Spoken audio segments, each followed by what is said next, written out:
নমস্কার বন্ধুরা, Bengali commerce আড্ডাতে আপনাদের স্বাগত। আজকে যে বিষয়টা আমি বোঝাতে চলেছি আপনাদের সেটা হলো জার্নাল। আচ্ছা, জার্নাল মানে কি? জার্নাল মানে হলো প্রাথমিক বই, প্রাথমিক হিসাব বই। জার্নাল শব্দটা অচেনা শব্দ, এটা হলো মানে একদম প্রথম অঙ্ক হলো 11-এর জার্নাল। জার্নাল কি আপনাদের বলে দিচ্ছি। মুনাফা বা অমুনাফাভোগী, কী বললাম? মুনাফা বা অমুনাফাভোগী যে সমস্ত প্রতিষ্ঠান হবে, মানে মুনাফাভোগী প্রতিষ্ঠান মানে সাধারণত ব্যবসা হয়, আর অমুনাফাভোগী মানে কি হয়? বিভিন্ন সেবামূলক প্রতিষ্ঠান, ক্লাব ইত্যাদি। এদের কি হয়? এদের দৈনন্দিন বিষয় হিসাবে, মানে দৈনন্দিন মানে প্রতিটা দিনের ভিত্তিতে লেনদেন সংঘটিত হয়। সেই লেনদেনটা হওয়া মাত্রই সেটা কী করতে হয় আমাদের? সেটা প্রাথমিক বইতে এন্ট্রি করে দিতে হয়। সেই প্রাথমিক বই হলো জার্নাল। আচ্ছা, জার্নালটা এসছে কোথা থেকে? এই জার্নাল শব্দটা এসছে ফরাসি শব্দ জার্জ থেকে। এই জার কথাটার অর্থ হলো কি? এই জার কথাটার অর্থ হলো দিন। সুতরাং জার্নাল বলতে দৈনন্দিন বোঝানো হচ্ছে। হিসাববিদ্যার ভাষায় যার নাম হলো হিসাববিদ্যা মানে অ্যাকাউন্টেন্সি ভাষায় জার্নাল কী বলবো? দৈনন্দিন বা দিনের ভিত্তিতে লেনদেনগুলি লিপিবদ্ধ করার বই। আচ্ছা, এইবার এই জার্নাল করতে গেলে যেটা জানতে হবে সেটা আমি আগের পর্বে আপনাদের বলেছি। সেটা কি? অ্যাকাউন্টসের ভাগ আর গোল্ডেন রুল। আমি আজকে ছোট্ট, মানে বেশি সময় নেবো না, তাড়াতাড়ি করে দিচ্ছি। অ্যাকাউন্টস আমি একদম শর্টে করছি। অ্যাকাউন্টসকে প্রথমে দুভাবে ভাগ করা যায়। কি? Personal account, impersonal account. আচ্ছা, পার্সোনাল ব্যক্তিক হিসাব, ইমপার্সোনাল মানে কি? ধরুন অব্যক্তিক হিসাব। ইমপার্সোনালকে আবার দুভাগে, রিয়েল অ্যাকাউন্ট, নমিনাল অ্যাকাউন্ট। আচ্ছা, তাহলে অ্যাকাউন্ট হলো তিনটে: পার্সোনাল, রিয়েল, নমিনাল। ওকে, এতদূর। পার্সোনাল মানে কি? ব্যক্তিক হিসাব। রিয়েল মানে কি? সম্পত্তি বিষয়ক হিসাব। আর নমিনাল মানে কি? নমিনাল বিভিন্ন আয় ব্যয়, এক্সপেন্স, ইনকাম, এই ধরনের হিসাব। আচ্ছা, তাহলে পার্সোনালের উদাহরণ কী কী হয়? রাম, শ্যাম, যদু, মধু। আমি আর লিখছি না, আগের দিন তো করেছি ভিডিওটা, আজকে জাস্ট আপনাদের বলে দিচ্ছি। রিয়েল অ্যাকাউন্ট সম্পত্তি বিষয়ক হিসাব, মানে যেমনি land and building, plant, debtors, cash ইত্যাদি, যে সমস্ত আমাদের সম্পত্তি হয়। আর নমিনাল অ্যাকাউন্টের উদাহরণ কি? রেন্ট, ডেপ্রিসিয়েশন, আরও কি এক্সপেন্স, লস হচ্ছে পারচেস, এই সমস্ত। আচ্ছা, এবার গোল্ডেন রুলটা বলে দিচ্ছি। পার্সোনাল অ্যাকাউন্টের নিয়ম কি বলুন? যদি মনে থাকে তাহলে ভাববে নিন। কি? ডেবিট হোয়াট কামস ইন, এই না, সরি, রিয়েল অ্যাকাউন্ট হলো ডেবিট হোয়াট কামস ইন, আর ক্রেডিট হোয়াট গোজ আউট। আর personal account debit the receiver, credit the giver. মানে যে গ্রহণ করছে যে ব্যক্তি সে ডেবিট, যে প্রদান করছে সে ক্রেডিট। যে সম্পত্তি আমার কাছে, ডেবিট হোয়াট কামস ইন মানে যে সম্পত্তি আমার কাছে আসছে সেটা ডেবিট, যে সম্পত্তি আমার কাছে চলে এসেছে সেটা ক্রেডিট। নমিনাল অ্যাকাউন্ট কি? All expenses and losses are debit, all income and gains are credit. মানে যত আমার লস হচ্ছে সমস্ত কী হচ্ছে? ডেবিট। আর যত আমার ইনকাম হচ্ছে সমস্ত কি? ক্রেডিট। এটা একটা উদাহরণের সহজে বোঝাচ্ছি। ধরুন রেন্ট, এই রেন্টটা কিন্তু দুভাবে হতে পারে, একটা ইনকাম, একটা এক্সপেন্স। কীভাবে? আর অবশ্যই আপনারা নতুন, আপনারা জানবেন না এটা। এবার রেন্টটা যেটা হয়, রেন্ট পেড মানে আমি বাড়ি ভাড়া দিলাম লোককে, আমি কোনো একটা ভাড়া বাড়িতে থাকি তার জন্য ভাড়া দিলাম, সেটা কি হচ্ছে? আমাদের এক্সপেন্স, সেটা হবে ডেবিট। আর রেন্ট রিসিভ মানে আমি বাড়ি ভাড়াটা পেলাম, তো সেটা কী হবে? সেটা হবে ক্রেডিট। আচ্ছা, ব্যাস, তাহলে আপনারা বুঝে গেলেন। এইবার আমি জার্নালটা করাচ্ছি, অঙ্কে ঢুকে পড়ছি ডাইরেক্ট। বেশি কথা না বাড়িয়ে অঙ্কে ঢুকে পড়াই বেটার হবে। আমি এখানে ছকটা বলে দিচ্ছি, ছকের মাধ্যমে করবো না, বুঝিয়ে বুঝিয়ে করাতে হবে তো, ছক করবো না।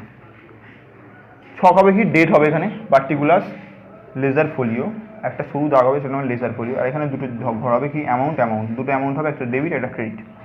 আচ্ছা, এবার দেখুন এখানে কি বলেছে? 1 নম্বর এন্ট্রি জার্নাল হবে, এরপরে হবে ইন দ্য বুকস অফ, যে কোম্পানি হবে সেই কোম্পানির নাম, নিচে for the year ended on, মানে যখন জবের ডেটটা শেষ হচ্ছে সেই বছর তারিখ। আচ্ছা, 1 নম্বর এন্ট্রি কী বলেছে? স্টার্টেড বিজনেস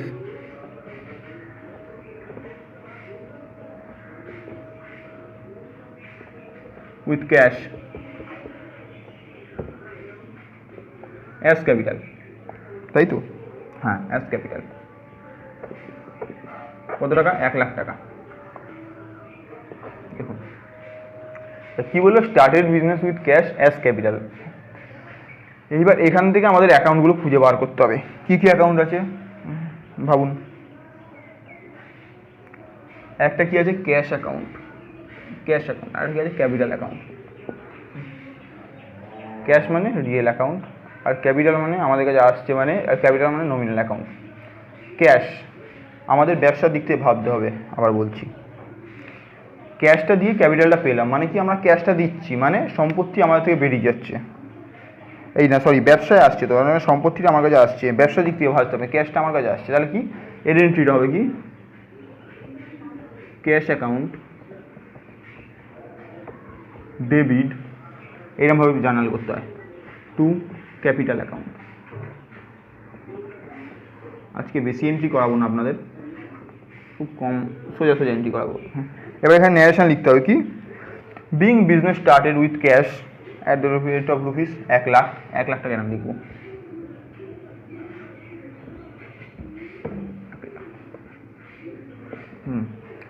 আশা করি বোঝা গেল এই এন্ট্রিটা। আচ্ছা, এবার দ্বিতীয় এন্ট্রি কী বলেছে, purchased goods in cash from চরণ, চরণের থেকে আমরা গুডস কিনেছি ক্যাশে মানে নগদে আমরা জিনিস কিনেছি, 2 নম্বর এন্ট্রি। তাহলে আমি লিখে লিখে করছি,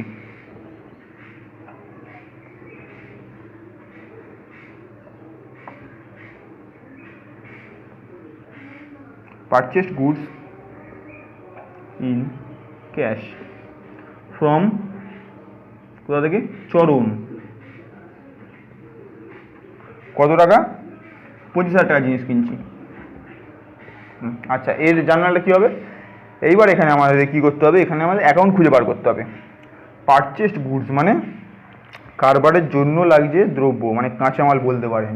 এই পারচেস গুডসটা কিন্তু একটা ধারণা কি যখনই পারচেসড গুডস লেগে থাকবে তখনই এটা হবে কি পারচেসড অ্যাকাউন্ট, পারচেসড গুডস এটা হবে কি পারচেসেস অ্যাকাউন্ট না কেন, এটা যদি পারচেস মানে আমরা বিভিন্ন কিছু কিনতে পারি, এবার যদি এখানে ধরুন এটা একটা কাপড়ের কারখানা, এখানে যেটা ফার্নিচার কিনছে এখানে লিখে দেবো purchase furniture in cash from চরণ, তাহলে ওটা কী হতো ওটা ফার্নিচার অ্যাকাউন্ট হতো, কিন্তু এটা আছে কি পারচেস গুডস, সেই জন্য যখনই গুডস মানে এটা কাঁচামাল হিসেবে ধরা হবে, সেটা কী হবে পারচেস অ্যাকাউন্ট। তাহলে এখানে একটা অ্যাকাউন্ট পেলাম আমরা, আর কি ক্যাশ অ্যাকাউন্ট। হ্যাঁ, এবার পারচেস গুডস মানে ক্যাশটা আমি দিয়ে দিচ্ছি, তার বদলেও আমাকে জিনিসটা দিচ্ছে মানে ক্যাশটা চলে যাচ্ছে আর গুডসটা কি আসছে আমার কাছে, তাই তো। তাহলে কি এর এন্ট্রি হবে purchases account debit to cash account. এটা আরেকভাবে বুঝিয়ে দিই আপনাদের, এই পারচেস এটা কি অ্যাকাউন্ট, এটা নমিনাল অ্যাকাউন্ট, নমিনাল অ্যাকাউন্ট কী বলছি all expenses losses are debit, purchase মানে জিনিস কিনছি আমরা, তাহলে কী হচ্ছে আমাদের টাকাটা খরচ হচ্ছে সেই জন্য এইটা ডেবিট হলো। এবার ক্যাশ কি, ক্যাশ যেহেতু সম্পত্তি বিষয়ক অ্যাকাউন্ট বা রিয়েল অ্যাকাউন্ট সেই জন্য কি আমার কাছে ক্যাশ চলে যাচ্ছে, ক্যাশটা চলে গেলে কী হয় ক্রেডিট, ক্রেডিট ওয়াজ গোজ আউট, সেই জন্য ক্যাশটা চলে যাচ্ছে সেই জন্য ক্যাশটা ক্রেডিট হলো। এখানে লিখে দেবেন বিং, ন্যারেশনটা আমি লিখছি না কেমন জায়গা শর্ত, being good purchase in cash. আচ্ছা, কত টাকার জিনিস কিনছি 25,000 এখানে লিখলাম, এখানে লিখলাম 25,000। এবার দেখে নিন একবার দুটো এন্ট্রি, আমি কিন্তু এবার মুছবো। প্রথমটা বিজনেস স্টার্ট করছে ক্যাশ, ব্যবসায় ক্যাশ এসছে সেই জন্য ক্যাশ অ্যাকাউন্ট ডেবিট আর ক্যাপিটাল অ্যাকাউন্ট ক্রেডিট হচ্ছে। Purchase goods from in cash from চরণ, তাহলে কি পারচেসটা কি অল এক্সপেন্সেস এন্ড লসেস যেহেতু নমিনাল অ্যাকাউন্ট সেই জন্য ডেবিট হচ্ছে।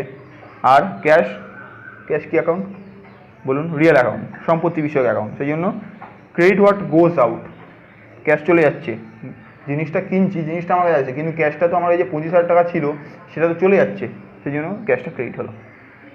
আচ্ছা, পরের এন্ট্রি আমরা চলে যাচ্ছি এবার।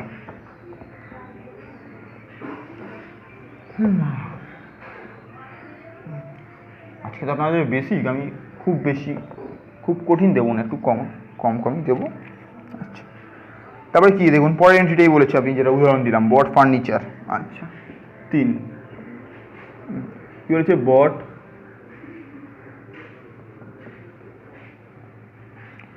Furniture from furniture store, bought furniture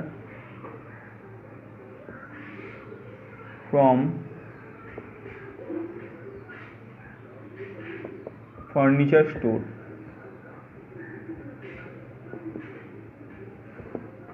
আচ্ছা, কি bought furniture from furniture store, কত টাকা জিনিস কিনেছে 10,000 টাকা।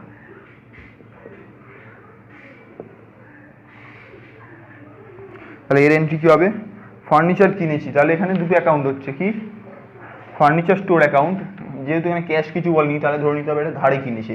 যখনই ধারে কিনবে কার কাছ থেকে কিনেছে? ফার্নিচার স্টোরের কাছ থেকে কিনেছে, সেই জন্য এটা একটা অ্যাকাউন্ট, এটা একটা অ্যাকাউন্ট। আর একটা কী অ্যাকাউন্ট ভাবুন? বট ফার্নিচার, আমি আগেটাই বলেছি যখন পারচেসড গুডস হবে বা বট গুডস হবে তখন কি হবে? পারচেস অ্যাকাউন্ট বা বটস অ্যাকাউন্ট হবে, কিন্তু এখানে বলছে বট ফার্নিচার, এই জন্য ফার্নিচার অ্যাকাউন্ট হলো। আচ্ছা, তাহলে এন্ট্রি কী হবে? ফার্নিচার এসছে, ফার্নিচার রিয়েল অ্যাকাউন্ট, সম্পত্তি, সম্পত্তি এসছে মানে debit what comes in, furniture account debit. আশা করি বুঝেছেন। Furniture account debit to furniture store account.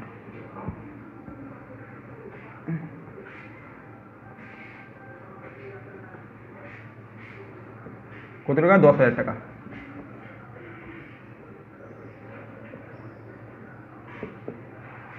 এবার কি? Being furniture purchase from furniture store account, এইটা হলো এর ন্যারেশন। আচ্ছা, পরের এন্ট্রি দেখে নিই কী বলেছে। Sold goods to Chiranjib Sen, কত টাকা? 40,000 টাকা। 4 নম্বর এন্ট্রি।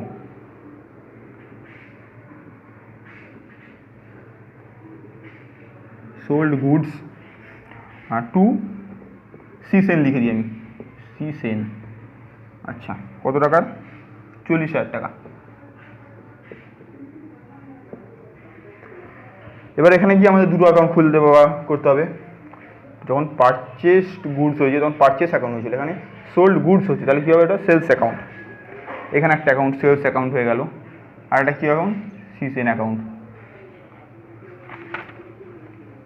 আচ্ছা, এইবার সিসেন একটা ব্যক্তি, তাহলে এটা কি? Personal account. পার্সোনাল অ্যাকাউন্টের সূত্র কি? Debit the receiver, credit the giver. এবার আমি জিনিসটা সেলস করছি, তার জন্য আমার কাছে টাকা আসছে, কিন্তু এই জিনিসটা চলে যাচ্ছে কার কাছে? সিসেনের কাছে, মানে সিসেন জিনিসটা গ্রহণ করছে। তাহলে কি? সিসেন অ্যাকাউন্ট, মানে এটা যদি আমাদের ব্যবসার হিসাব থেকে দেখি তাহলে এটার এন্ট্রিটা হবে সিসেন, C dot Sen account debit to sales account. কত টাকা? 40,000 টাকা। 40,000, 40,000। বুঝেছি ব্যাপারটা। জিনিস বিক্রি করছি আগে সিসেনকে, সিসেনের কাছে জিনিসটা চলে যাচ্ছে, তাহলে আমার কাছে আছে পয়সা, সিসেন তাহলে পয়সাটা দিচ্ছে।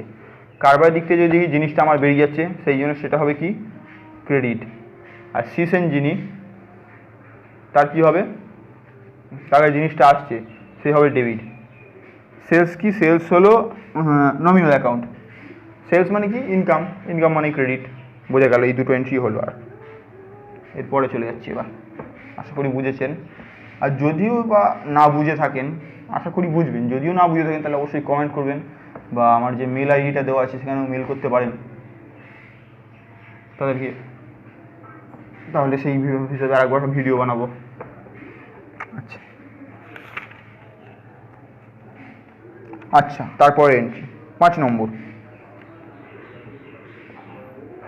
কি বলেছে? Purchased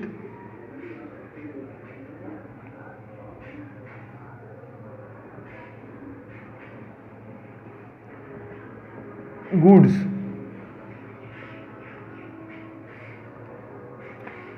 from C Sharma.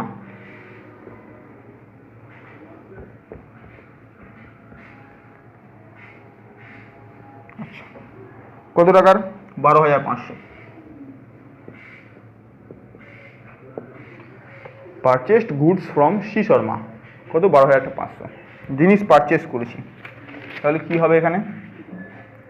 এবার অ্যাকাউন্ট এখানে খুঁজতে হবে। এখানে পারচেসড গুডস মানে আমি আগেই বলেছিলাম পারচেস অ্যাকাউন্ট, আর ফ্রম সি শর্মা, কাছে কিনে সি শর্মা থেকে, তাহলে ইনি একজন অ্যাকাউন্ট। পারচেস অ্যাকাউন্ট মানে কি? নমিনাল অ্যাকাউন্ট, সি শর্মা মানে পার্সোনাল অ্যাকাউন্ট। পারচেস গুডস কিনছি মানে আমার কি যে পার্সের জন্য টাকা পারচেস করছি মানে টাকা বেরোচ্ছে, মানে all expenses and losses are debit, মানে পারচেস অ্যাকাউন্ট ডেবিট হবে। আর সি শর্মা ওই দিক থেকে যদি দেখি, সি শর্মা কি পার্সোনাল অ্যাকাউন্ট, পার্সোনাল অ্যাকাউন্ট ওর কাছ থেকে জিনিস কিনছি মানে ওর কাছ থেকে জিনিসটা বেরিয়ে আসছে, তাহলে পার্সোনাল অ্যাকাউন্টে ও গিভার হচ্ছে পার্সোনাল অ্যাকাউন্টে, তাই তো, মানে ক্রেডিট ইজ দ্য গিভার। তাহলে হিসাব দ্বারা কি পারচেস অ্যাকাউন্ট ডেবিট টু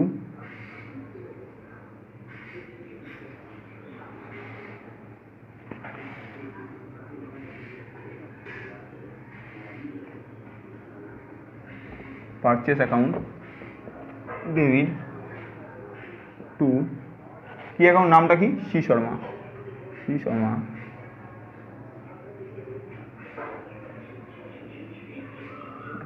কত টাকা, 12,500। আচ্ছা এখানে ন্যারেশনটা হবে, ন্যারেশনটা বলে দিচ্ছি।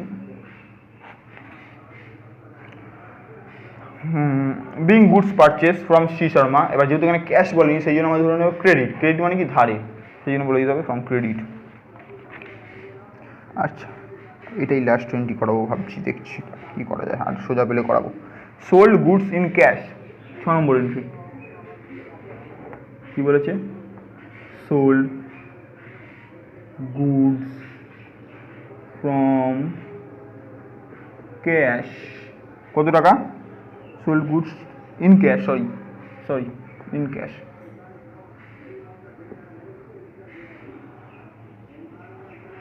$10,000 টাকা। আচ্ছা আমি বিক্রি করে কী হয়েছে, আমি ক্যাশে জিনিসটা বিক্রি করেছি এবং 10,000 টাকার জিনিস আমি বিক্রি করেছি, তাহলে কী হচ্ছে, এখানে দুটো অ্যাকাউন্ট হচ্ছে, কি ক্যাশ অ্যাকাউন্ট আর কি সোল্ড গুডস মানে সেলস অ্যাকাউন্ট, এটা কি সেলস অ্যাকাউন্ট আর এটা কি ক্যাশ অ্যাকাউন্ট। ক্যাশ কী ধরনের অ্যাকাউন্ট, ক্যাশ হলো সম্পত্তি বিষয়ক অ্যামাউন্ট এই অ্যাকাউন্ট।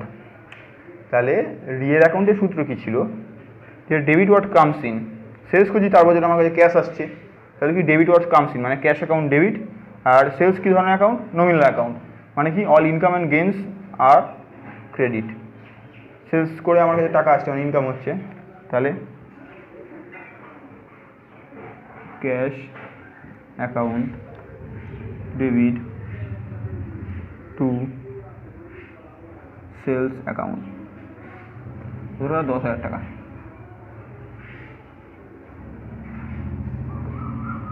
আচ্ছা দেখছেন জিনিসটা, এখানে ন্যারেশন হবে being good sold in cash,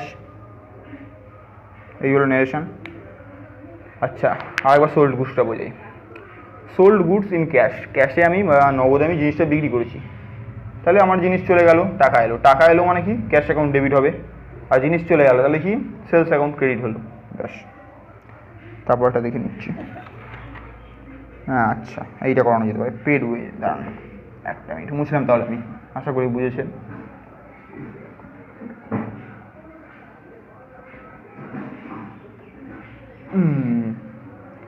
এইটা ভালোভাবে শিখতেই হবে, কারণ এটা না জানলে কিচ্ছু জানবে না, লেজার ক্যাশ বুক কিচ্ছু জানা যাবে না। আচ্ছা পরের এন্ট্রি কি, পেড ওয়েজেস ইন ক্যাশ, 7 নম্বর এন্ট্রি মনে হয়,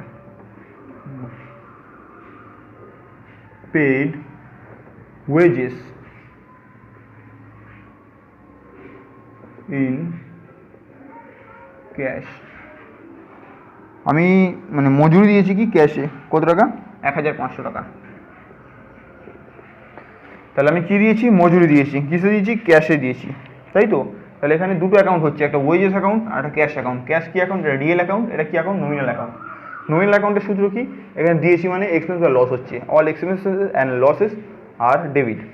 আর ক্যাশ অ্যাকাউন্টের সূত্র কি, ক্যাশ অ্যাকাউন্ট বলছি কেন, আমার রিয়েল অ্যাকাউন্টের সূত্র কি, যেহেতু এটা সম্পত্তি বিষয়ক অ্যাকাউন্ট রিয়েল অ্যাকাউন্ট, সেই জন্য কি debit what comes in, credit what goes out. আমি এইটা দিয়েছি তার জন্য ক্যাশ বেরিয়ে গেছে আমার, সেই জন্য ক্রেডিট গোজ আউট হচ্ছে, ক্যাশ গোজ আউট হচ্ছে মানে বেরিয়ে যাচ্ছে। তাহলে পেড ওয়েজেস মানে ওয়েজেস অ্যাকাউন্ট ডেবিট টু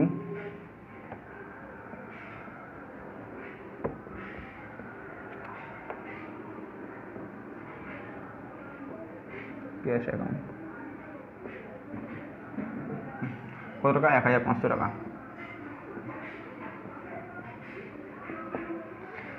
আশা করি বোঝা গেছে সবার। দাঁড়ান আরেকটা এন্ট্রি করিয়ে দিই, হ্যাঁ, এইবার বলেছে cash withdraw from business for personal use. এটা কিন্তু খুব ইম্পর্টেন্ট এন্ট্রি, দেখে রাখুন। ক্যাশ উইথড্র, উইথড্র মানে কি তোলা, উইথড্রন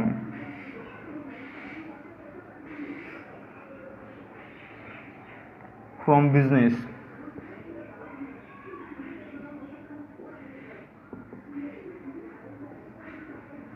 ফর পার্সোনাল ইউজ।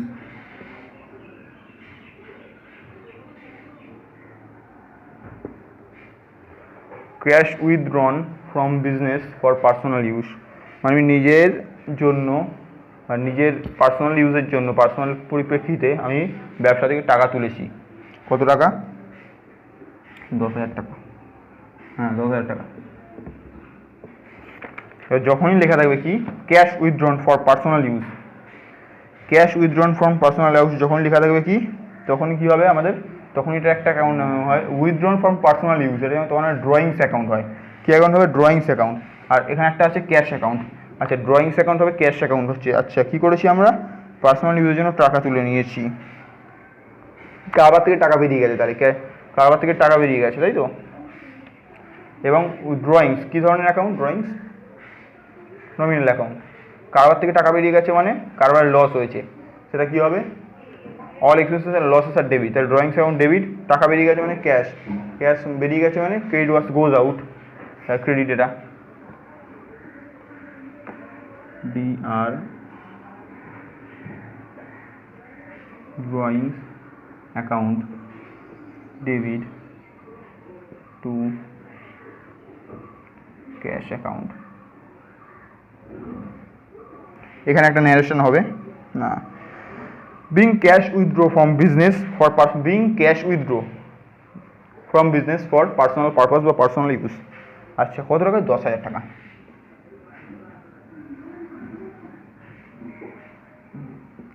আজকে এই পর্যন্তই থাক। আজকে একটু ইজি টাইপ করালাম আমি জার্নালটা। এরপরে জার্নালে আরও কয়েকটা পার্ট হবে, সেটা হবে একটু মিডিয়াম টাইপের হবে, তারপর একটু হার্ড টাইপের হবে। আপনার এই 3টে জার্নালের পার্ট হবে। তারপর আমি যেটা শুরু করবো সেটা হলো লেজার। আজকে এতটা আশা করি সবাই বুঝেছেন। যদি না বুঝে থাকেন তাহলে অবশ্যই কমেন্ট করবেন, নাহলে আমি জানতে পারবো না কারণ অসুবিধা হয়েছে। আর কমেন্ট করলে আমি নিশ্চয়ই সেই এন্ট্রিটা নিয়ে আবার ভিডিও বানাবো। আচ্ছা, নমস্কার।